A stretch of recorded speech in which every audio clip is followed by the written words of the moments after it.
എല്ലാവർക്കും കുക്ക് ടേൽസിലേക്ക് വീണ്ടും സ്വാഗതം.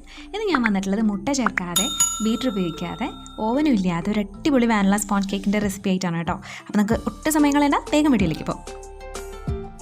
അപ്പോൾ അതാ ചീനച്ചട്ടി റെഡി ആയിട്ടുണ്ട്. ഇത് ഞാൻ മീഡിയം ഹീറ്റിൽ 10 മിനിറ്റ് നന്നായിട്ട് അടച്ച് വെച്ചിട്ട് പ്രീ ഹീറ്റ് ചെയ്യാൻ പോവുകയാണ്. ചീനച്ചട്ടിക്ക് പകരം നല്ല അടി കട്ടിയുള്ള അലുമിനിയം പാത്രമോ അല്ലെങ്കിൽ ഇഡ്ഡലി ഉണ്ടാക്കുന്ന പാത്രമോ ഏതായാലും കുഴപ്പമില്ല. അപ്പോൾ ആദ്യം 1.25 കപ്പ് മൈദ ഞാനിതുപോലെ അരിപ്പയിൽ ഇട്ട് കൊടുക്കുകയാണ്. ഇനി ചേർക്കേണ്ടത് ഒരു 4 ടേബിൾ സ്പൂൺ കോൺഫ്ലോർ ആണ്. ഞാൻ ഈ ഒരു ടേബിൾ സ്പൂണിലാണ് അളന്നെടുത്തത്. അത് ചേർത്ത് കൊടുക്കാം. പിന്നെ വേണ്ടത് 1/2 ടീസ്പൂൺ ബേക്കിംഗ് സോഡയാണ്. ഇതിപ്പോൾ 1/4 ടീസ്പൂണിൻ്റെ അളവാണ് കേട്ടോ. അതാണ് ഞാൻ 2 പ്രാവശ്യം ഇട്ട് കൊടുത്തത്. പിന്നെ വേണ്ടത് 1.5 ടീസ്പൂൺ ബേക്കിംഗ് പൗഡറാണ്. പിന്നെ ഒരു നുള്ള് ഉപ്പ് കൂടി ചേർത്ത് കൊടുത്തിട്ട് നന്നായിട്ട് അരിച്ചെടുക്കാം.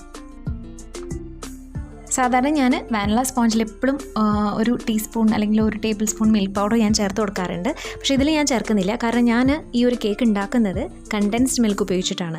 അതുകൊണ്ട് തന്നെ നല്ല ടേസ്റ്റ് ആയിരിക്കും നമ്മുടെ കേക്ക്. അപ്പോൾ പ്രത്യേകിച്ച് ഒരു മിൽക്ക് പൗഡർ കുറച്ച് ചേർക്കേണ്ട ആവശ്യമൊന്നും വരുന്നില്ല. ഈ അരിച്ച പൗഡർ നന്നായിട്ട് മിക്സ് ചെയ്തെടുക്കണം കേട്ടോ.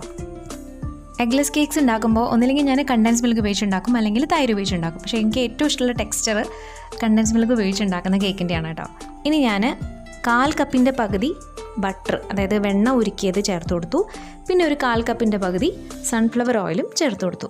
അതായത് ആകെ മൊത്തം 1/4 കപ്പ്, പകുതി ബട്ടർ ഉരുക്കിയതും പകുതി ഓയിലും. ഇനി അതിലേക്ക് 1/2 കപ്പ് കണ്ടൻസ് മിൽക്ക് ഒഴിച്ചു കൊടുക്കുകയാണ്. ഇത് ഹോം മെയ്ഡ് കണ്ടൻസ് മിൽക്കാണ് കേട്ടോ. പിന്നെ 1/2 കപ്പ് പാലിൽ 1 ടീസ്പൂൺ വിനീഗർ ചേർത്ത് 15 മിനിറ്റ് വെച്ചതാണ്. അത് ചേർത്ത് കൊടുക്കാം. ഇനി അതിലേക്ക് 1/2 കപ്പ് പൊടിച്ച പഞ്ചസാര ചേർത്ത് കൊടുക്കുക. അപ്പോൾ ഈ ഒരു കേക്ക് വെറുതെ കഴിക്കാൻ വേണ്ടിയിട്ടാണ് ഞാൻ ഈ ഒരു അളവ് പറഞ്ഞത്. അതല്ല, ഇതിലേക്ക് ക്രീമൊക്കെ ഇട്ട് ചെയ്യാനാണ് ഉദ്ദേശമെങ്കിൽ 1/2 കപ്പ് പഞ്ചസാര വേണ്ട, 1/4 കപ്പ് പഞ്ചസാര മതി. നമ്മൾ ഓൾറെഡി 1/2 കപ്പ് കണ്ടൻസ് മിൽക്ക് ചേർത്തതാണ്. ഭയങ്കര മധുരമാവും നമ്മുടെ കേക്കിന്, അതുകൊണ്ടാണ്. ഐസിങ് ചെയ്യുന്നില്ലെങ്കിൽ ഈ ഒരു അളവ് കറക്റ്റാണ്. ഇനി ഇതിലേക്ക് 1 ടീസ്പൂൺ വാനില എസൻസ് ചേർത്ത് കൊടുക്കുകയാണ്. എന്നിട്ട് ഇതുപോലെ വിസ്കോ അല്ലെങ്കിൽ ഫോർക്കോ വെച്ചിട്ട് നല്ല അസലായിട്ട് മിക്സ് ചെയ്ത് കൊടുക്കുക. ഒരു 2-3 മിനിറ്റ് മിക്സ് ചെയ്ത് കൊടുത്തോളൂ കേട്ടോ.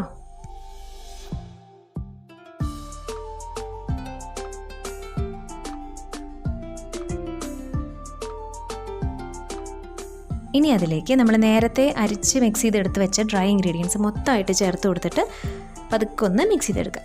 ഞാനതൊന്ന് അരിച്ചിട്ടാണ് ഇതിലേക്ക് ഇട്ടത്. നമ്മൾ ഒരു വട്ടേ അരിച്ചിട്ടുള്ളൂ. അപ്പോൾ അങ്ങനെ അരിച്ച് ചേർക്കുകയാണെങ്കിൽ നല്ലതാണ്. എല്ലാ ഇൻഗ്രീഡിയൻസും കൂടി ഒന്നുകൂടി ഒന്ന് നന്നായി മിക്സ് ആവും. മാത്രമല്ല നല്ലൊരു സ്പോഞ്ച് കിട്ടാനായിട്ട് അത് സഹായിക്കും. അപ്പോൾ നമ്മുടെ ബാറ്റർ കുറച്ച് തിക്കാണ്. അതുകൊണ്ട് ഞാൻ 1/4 കപ്പ് പാല് ചേർത്ത് കൊടുക്കുകയാണ്. എപ്പോഴും ഇതുപോലെ ചെയ്യണം. ഒറ്റയടിക്ക് നമ്മൾ പാൽ ഒഴിച്ചു കൊടുക്കരുത്.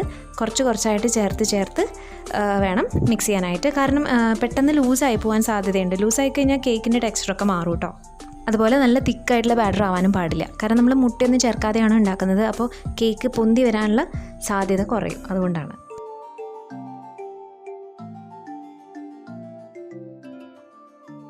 അപ്പോൾ ഞാൻ ബാറ്റർ ടിന്നിലേക്ക് ഒഴിക്കുകയാണ്.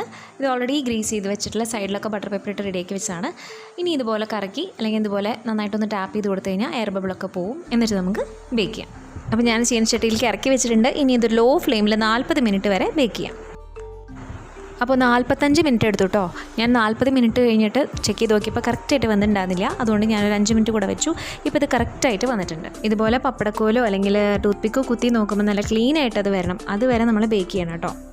ചിലർക്ക് 45 മിനിറ്റിലാവും, ചിലപ്പോൾ അത് 50 ആവും, 55 ആവും. അതൊക്കെ നമ്മൾ ഉപയോഗിക്കുന്ന പാത്രത്തിനനുസരിച്ചിരിക്കും കേട്ടോ. അതുപോലെ തന്നെ നമ്മൾ എങ്ങനെയാണ് ബേക്ക് ചെയ്യുന്നത് അതിനനുസരിച്ചിരിക്കും.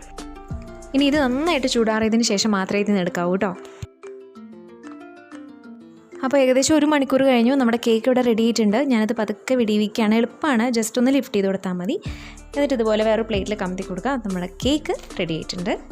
ആക്ച്വലി ഞാൻ ഈ കേക്ക് ഉണ്ടാക്കിയത് ഒരു white chocolate truffle cake theme cake ഉണ്ടാക്കാൻ വേണ്ടിയിട്ടാണ്, മോളുടെ ബർത്ത്ഡേക്ക്. അപ്പോൾ അതിൻ്റെ വീഡിയോ ഞാൻ ഉൾപ്പെടുത്തിയിട്ടില്ല കേട്ടോ. പക്ഷേ ഞാനൊന്ന് ഓടിച്ചിട്ട് കാണിച്ചു തരാം. കുറച്ച് ഫോണ്ടൻറ്റും ഷുഗർ പേസ്റ്റൊക്കെ വെച്ചിട്ടുള്ള ഒരു ഡെക്കറേഷനാണ്. അപ്പോൾ അത് ഉൾപ്പെടുത്തി കഴിഞ്ഞ് കഴിഞ്ഞാൽ നമ്മുടെ വീഡിയോ ഒത്തിരി ലെങ്ത് ആവും കേട്ടോ. അതുകൊണ്ടാണ്. അപ്പോൾ നമ്മുടെ soft and spongy vanilla cake, eggless cake ഇവിടെ റെഡി ആയിട്ടുണ്ട്. നല്ല ടേസ്റ്റാണ് വെറുതെ കഴിക്കാനായിട്ട്. കാരണം നമ്മളിതിൽ കണ്ടൻസ് മിൽക്കൊക്കെയാണ് ചേർത്തിട്ടുള്ളത്. അതുകൊണ്ട് നല്ല ടേസ്റ്റാണ്. തീർച്ചയായിട്ടും എല്ലാവരും ഒന്ന് ട്രൈ ചെയ്യുക. ബീറ്ററിൻ്റെ ഒന്നും ആവശ്യമില്ല. ചെയ്തിട്ട് എനിക്ക് അഭിപ്രായങ്ങൾ അറിയിക്കണം. തീർച്ചയായിട്ടും ചാനൽ സബ്സ്ക്രൈബ് ചെയ്യാത്തവരുണ്ടെങ്കിൽ ചെയ്യണം കേട്ടോ. ഇനി ഞാൻ ജസ്റ്റ് ആ ഡെക്കറേഷൻ എങ്ങനെയാണ് ചെയ്തതെന്ന് ഒന്ന് കാണിച്ചു തരാം.